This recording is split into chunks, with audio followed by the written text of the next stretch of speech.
Greetings, fellow musicologists. I'm Alex Tamulis. Welcome to the channel.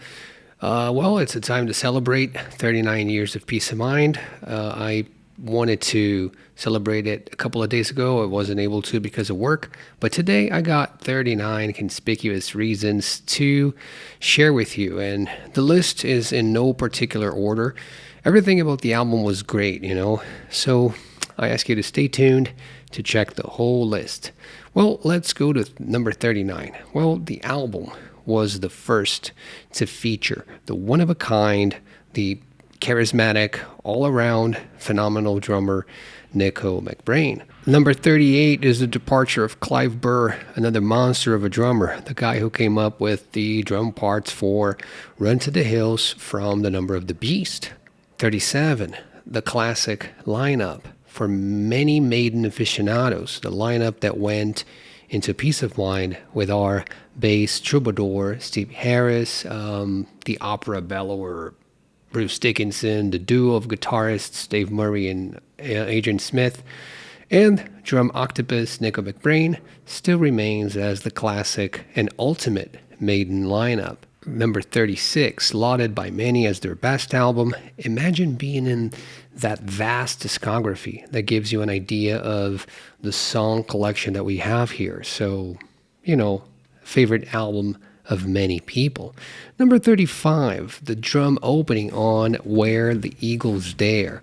What a fantastic way to introduce their new member, and a killer song with an awesome background story that I will tackle in the future. And number 34, it's the catchy chorus of Flight of Icarus. Even my mom can hum and sing to its luscious melody, cementing Iron Maiden as a metal band with a melodic knack that would attract audiences from outside the NWOBHM umbrella. Number 33 would be the controversy of its lyrics, especially Revelations and Still Life. These songs, they show that heavy metal could be provocative and that conservative and traditional thinkers, they would be in for a haul. Metal is a platform for us to talk about anything, and mostly to, denounce society's hypocrisy. Which takes me to number 32, which is, the epic lyrics. Come on, we got like ancient Egypt, and words about tragedy, the human condition, how to achieve illumination. We got Greek mythology with Icarus, and also the Dune universe with To Tame a Land. So simply, wow. Going to number 31, it's the mix. So, mixing the album at Electric Lady Studio in New York. And for bass aficionados like me, the album is delightful and ear candy, thanks to the bass being up front. So really cool stuff. Number 30, I got, helping NWOBHM consolidate its place in Heavy Metal Hall of Fame, bringing various NWOBHM tropes to wider audiences with a high quality recording. You can't really get any better than that.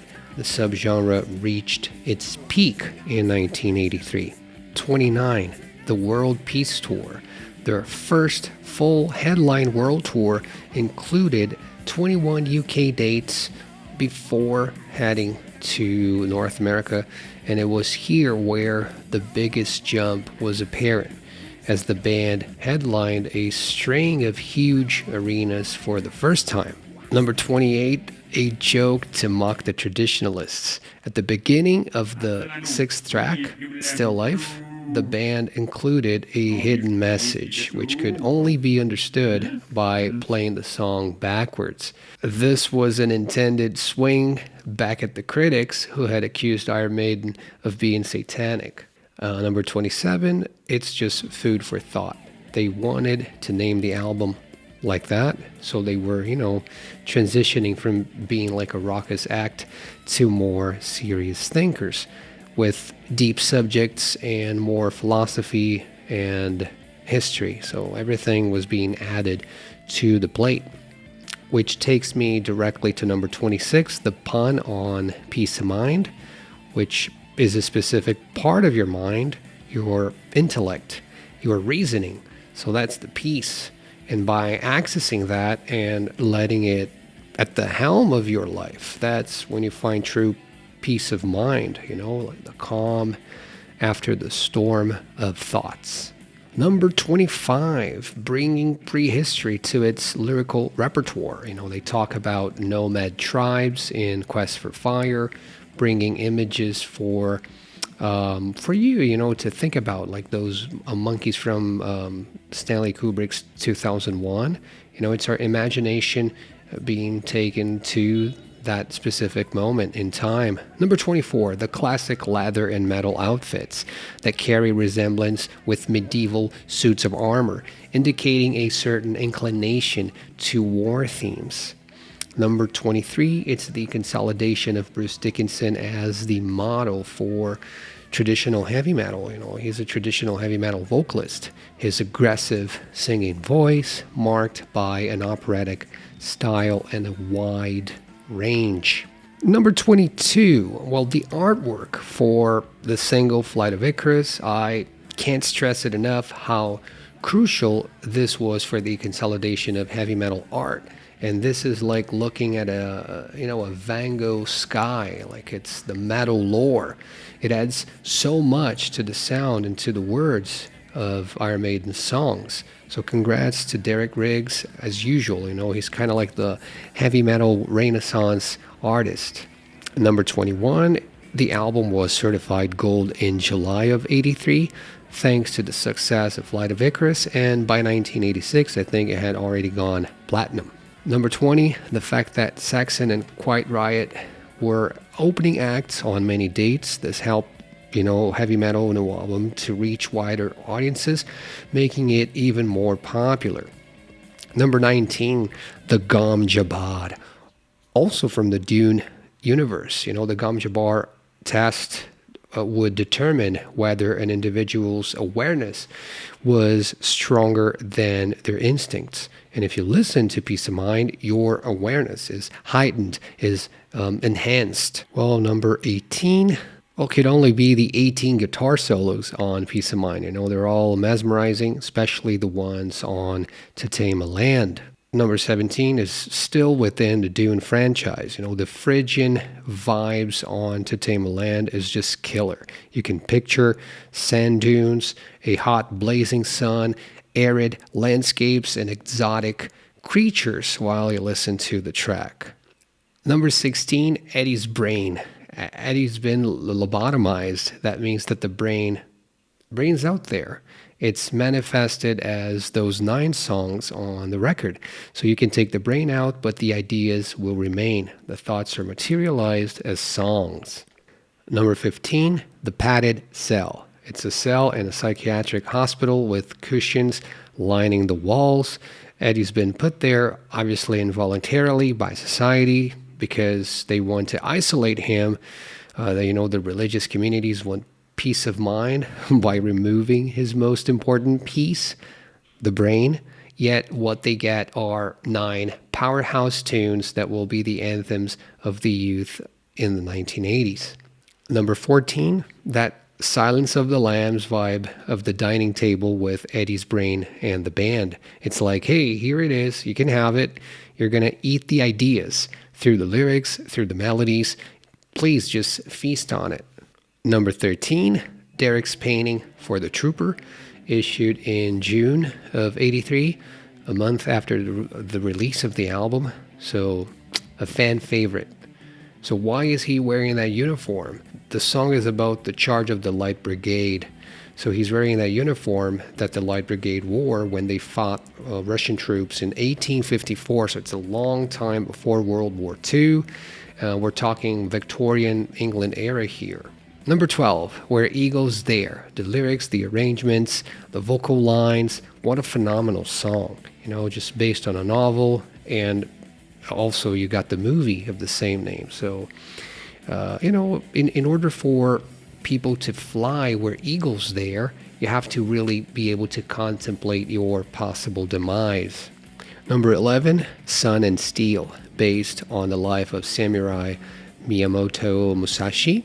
And the title was taken from Yukio Mishima's 1968 essay, Number 10, the song Still Life was influenced by Ramsey Campbell's 1964 short story. It's called The Inhabitant of the Lake. It's a fantasy horror story, and you should definitely check it out. Number 9, Quest for Fire, the song based on the 1981 movie of the same name, also a fantasy adventure tale. Number 8, Die With Your Boots On. It's a song that focuses on apocalyptic prophecies, a bleak future, and the fact that there's always an enemy to justify people's fears. Number 7, that spiritual vibe, the tarot messages, the satanic tropes, the war themes, the overall setting the scene that Maiden gives us. Number 6, the powerful storytelling, crafting their artistic vein, honing their skills even more, becoming legendary storytellers. Okay, so now to the top 5. My number 5 is weird. I don't know if anyone's noticed, but I noticed a NIKE Swoosh on Eddie's tongue. Don't think Nike was famous back in 1983. I think Michael Jordan was signed in 84, so I think it was an accidental thing, but it's awesome that you have that apocalyptic, prophecy type of feel with Peace of Mind. Number 4, well, it's a continuation of this foreseeing vibe, with the seer. Eddie is the seer. It's kind of like a Viking seer, so the Revelations song is about prophecies, and all of that atmosphere is my number 4. And it's also my number 3, with that passage from the book of Revelation in the liner notes, which reads, "And God shall wipe away all tears from their eyes, and there shall be no more death, neither sorrow nor crying, neither shall there be any more brain, for the former things are passed away." So that's the quote. Eddie represents this post-sin, post-body being. Society still thinks he's gone crazy, but he's more conscious than ever. So he's giving thoughts to everyone, for everyone to digest throughout the album. Number 2, The Trooper. Released as the second single, it was one of only a few songs that got radio airplay in the United States. It peaked at number 28, and it also achieved success in the United Kingdom, peaking at number 12 in the UK singles chart. I think it gained more reception than the previous single, Flight of Icarus, and will take me to number 1. The number 1 is the actual riff on The Trooper. It's one of the most recognizable riffs in metal history. Nicko's crash attacks, Bruce's a cappella screams while everyone is attacking the instruments with, quick accents. Wow, dude, this is just the epitome of metal.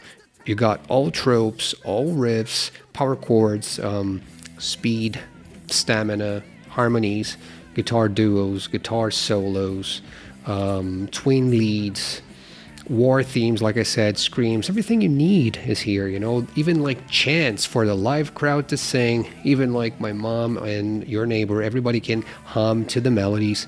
So it was just a perfect combination, the right time, the right moment for a metal tune to be out there in the world.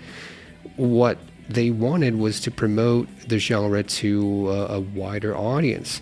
And now it helped consolidate. We're talking like 39 years. We're cherishing the moment, and I just have to thank you for watching. So please just stay sharp, continue to listen to metal whenever you can.